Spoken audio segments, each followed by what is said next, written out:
Welcome to Slash Forward.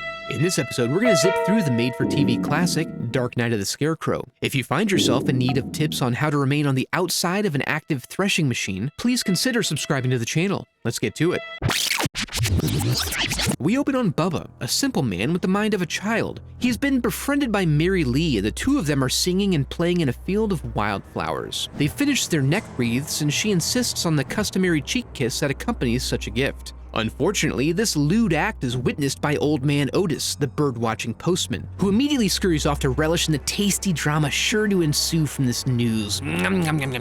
Unfortunately, no one else is as disturbed by the news, although they are willing to put the boots to him if and it's needed. Otis, understanding that any remediation would be temporary due to Bubba's poor memory, is beginning to ponder a more permanent resolution to the problem created within his own mind. Soon, Bubba and Mary Lee find themselves in a forbidden garden, which Bubba wisely refuses to enter. Mary Lee, however, chooses to exercise her child privilege, entertaining him from a distance, pantomiming as a bird in a bird bath, and getting mauled by a dog. Bubba gets her home but fears he was too late, and understands dimly in the back of his mind that this don't look good. Sure enough, Otis gets wind of Mary Lee's death and goes straight to his gun drawer, before closing shop and calling up the posse. Gator, because he's got the truck, Snake Legs, who brings the tracking hounds, and Fat Earl, because he's always down for whatever. Bubba gets home and tells Mama the townsmen are after him again, so she convinces him to play the hiding game and then waits. Soon enough, the men show up, having tracked him through the woods. They've got the bloodlust something fierce, but they're mighty tired, and they ask Ms. Ritter to cough them up under the authority of the Postmaster General. She refuses, so they follow the dogs, which lead them to a scarecrow in a field.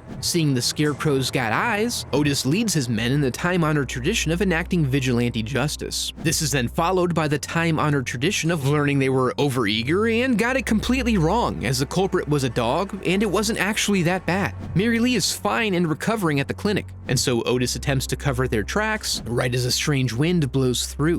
Flash forward to the small town court proceedings. Being good men who contribute to the town, the judge decides to let them go, but only so long as they absolutely promise they gave Bubba the chance to surrender. I want you to tell this court whether you or these men gave the deceased a chance to surrender himself. Yes, Your Honor, I did. Several times. I mean, they promised and everything, and that ain't nothing. They get a good scolding by Mama, but then a huge pat on the back by the whole town. Yeah, a whole town of assholes. And they enjoy some finger-licking chicken as the universe prepares to compel them to reap what they sow. Mary Lee, ignorant of Bubba's fate, goes to see her friend. Bubba? Bubba, you asleep? And technically, yes. She lets herself in, eventually finding Ms. Ritter, who tells her about Bubba being gone forever, never to return. But she seems to fail to pick up on the death vibe when she runs out to their play spot and whimsically implies that he's just playing the hiding game. Over time, things get back to normal, until Heartless discovers an unsolicited scarecrow in his unplanted field. He immediately blames the boys, assuming he's now low man on the totem pole with Bubba gone. But they insist they're on the level. They arrive at the halfway house where Otis lives to confer with him, witchcraft being an immediate concern. But the Oat Man suspects the DA, the presumption being he's looking to shake loose some evidence, so he recommends they keep their head on a swivel and stop meeting up under suspicious circumstances. Heartless gets home drunk off his ass and finds the prop now empty, and his courage returned. But there's a disturbance in the barn. He investigates, following the noise up to the loft, and then gets real dramatic about falling into the now active thresher. The boys find themselves in an absolute tizzy about the event. Otis tries to brush it off until the question is asked. If Heartless was alone, then who, pray tell, turned off the thresher afterward? So they do their own investigation and find that, sure enough, the thresher has a wet tip's worth of petrol still in it, confirming someone else had to have turned it off. So, when delivering a package, he shakes down Ms. Ritter for info, suspecting her of engaging in extrajudicial justice, something he doesn't approve of one bit when it's turned against him. But she runs him off with accusations of his desires toward young girls. Later that evening, Philby emerges from work after polishing off his nightly elephant ear, and learns he's next. But it's all good because Otis is on the case, already beating some bushes around the local child population, trying to ascertain some info from the pranksters circuit. Mary Lee lets him know that she knows what he done and says Bubba told her. He seems to be shocked by her knowledge of the events, as if the whole town hadn't previously congratulated him on his successful rage murder. He tries to drink away the inner turmoil, But his libations are ruined when his sweaty pals rush in to tell him what Philby done seen. Spooked to find the Scarecrow missing, the boys suggest a no-sleep slumber party, but Otis has a better plan. Assuming Ms. Ritter must be the one feeding all this info to Mary Lee, he goes to threaten her until she stops pranking his boys. But he accidentally kills her. Now he just needs to make sure he covers his tracks on the way out, and that should do it. The following night, Philby is finishing his workday when he hears someone riling the swine. He runs out with his hickory stick, achieving nearly perfect swatting form.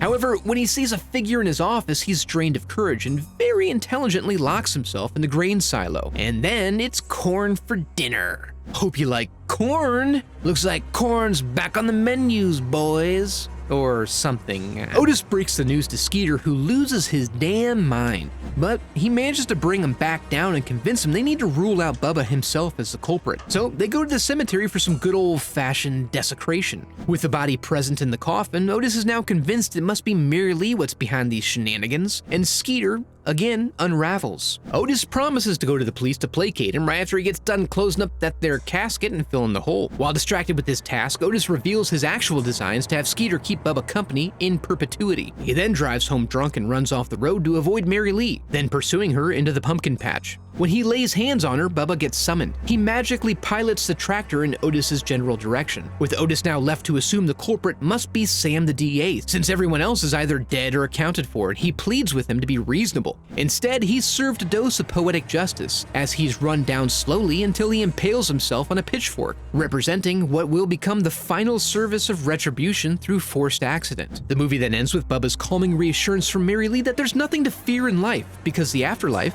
clearly exists.